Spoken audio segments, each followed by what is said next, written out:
Bill from Engine 7. We're on location. We have a single vehicle overturned.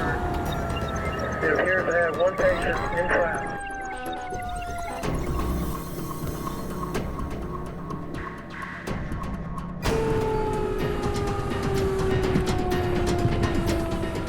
Somewhere around 3 or 4 o'clock in the morning, we received a call for a vehicle accident on Hall Street. I remember when we got there, we saw a vehicle that was upside down in the edge of the woods, and there was one occupant still hanging from the seatbelt. From command, we're going to need the Hearst tool to do extrication on the driver's side. We need you to pop that door. Initially, it didn't appear that he was injured that severely, but as soon as we cut him down, got him on the backboard, and he went unresponsive, and his pulse rate immediately started elevating. We knew he was in trouble. He had to be RSI'd, he was intubated, 2 IVs were started. Once we cut him down and he went unresponsive, it was no question what hospital we were going to take him to, and that was VCU.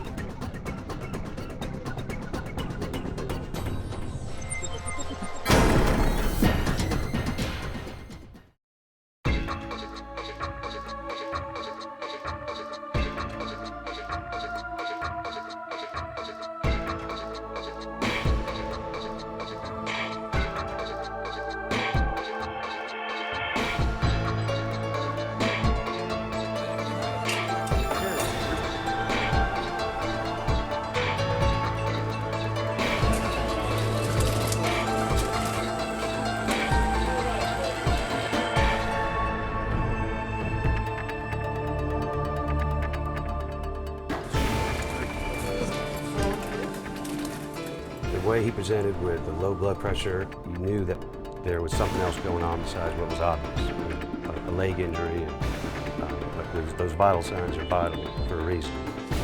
Level 1 centers are designed for patients like this, where we can rapidly bring lots of people together from various disciplines. Whatever the patient needs, we can provide, and at a fairly short notice. I truly believe that had he not been brought here, he probably would not have made it.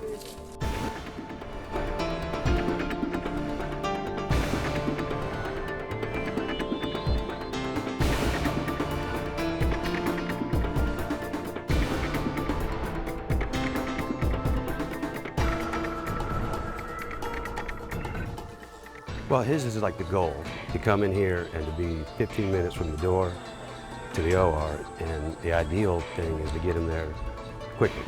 You got to stabilize him, and that's what we do down here.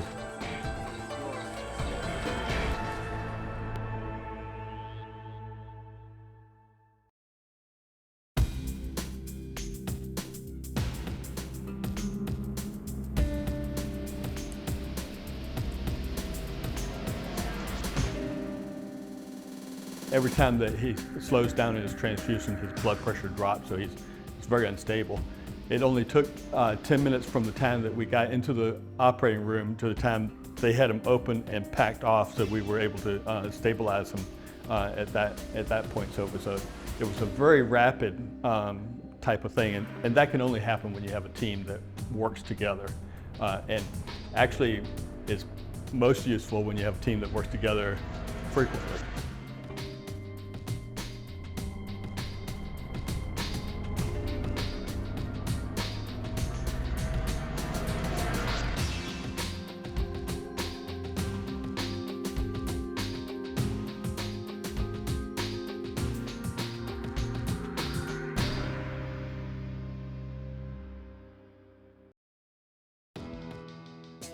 I got a report that there was a young man who had been in a bad automobile accident and he was not expected to survive.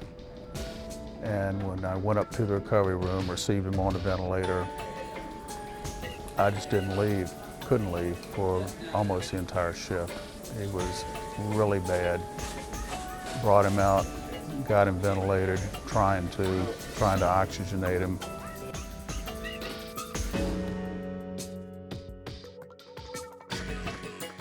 A lot of times trauma patients, they have kind of a honeymoon. The first 24 hours, they don't look as bad as what they're gonna look. He looked bad, pretty bad from the beginning, and I knew it was only going to get worse from there.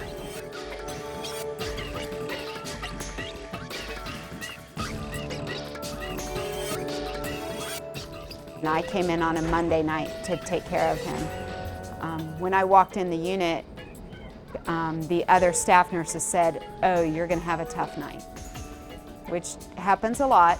And I walked over and got report, and within the first hour, he was not doing well at all.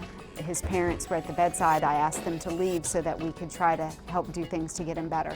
I remember they placed chest tubes, of course, for his collapsed lung, and his lungs actually had a hole in them, so that when the ventilator would give him a breath, you could see the air from the ventilator rush out through the chest tube. You could see it bubble. So his lung was injured that bad.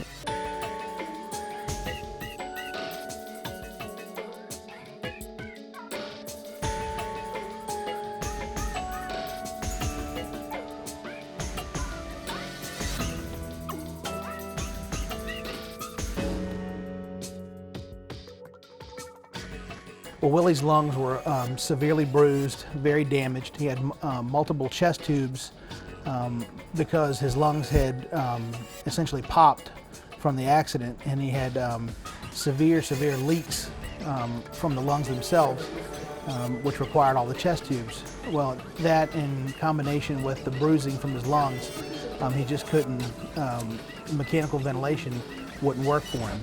The oscillator works on a little bit different principle where instead of having a traditional rate of 12, 14, 16 breaths a minute, we use rates of 180, 240, 300. So by doing that, we can effectively get rid of CO2 without causing any further damage to the lungs.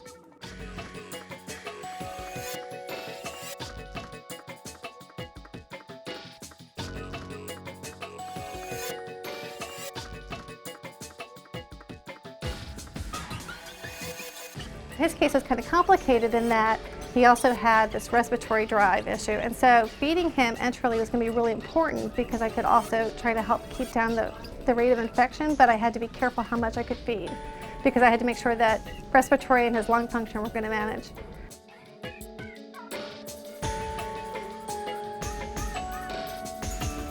He had been stable for a couple of days and everybody was sort of breathing a sigh of relief, and then one day he was just very sick. Everything was off, and almost felt that if something is wrong, it has to be in the belly, and he was too sick to take to the operating room. When a patient is too sick to come to the operating room, we take the operating room to the patient.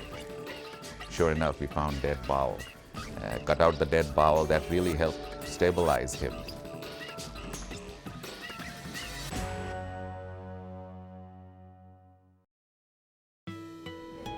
Willie was one, at the time that he was really sick, was one of the sickest trauma patients that we had ever taken care of. And it took the whole team to take care of him.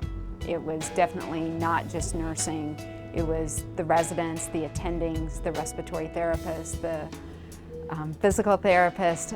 It took everybody to help take care of him. Multiple chest tubes, multiple resuscitations, multiple trips to the OR. It was totally abnormal, actually. I mean, this was literally, honestly, a guy who should not have survived. And so it was full tilt boogie, and we just had to keep going. Just had to keep going. He didn't give it up, we didn't give it up, and he made it. For him, we would check on him, check on Heather, check on his parents, pray, visit, and do a lot of listening as they reflected on what had happened, how he was doing, the uncertainty. It does our hearts good, and it lets us know that no matter what the salary is we get paid here, to see somebody come back and say, hey, thanks. You couldn't ask for anything better than that. He had a drive about him, and he was determined to make it, and he did. And that's what gets people through the STICU or the trauma experience. They are, shining stars. I'll never forget certain people, and we talk about them still to this day. the ones that really made an impact. And they were all wonderful, but there were several, his main nurses just really made an impact on both of our lives. Helped me get through it, and I know helped Willie get through it.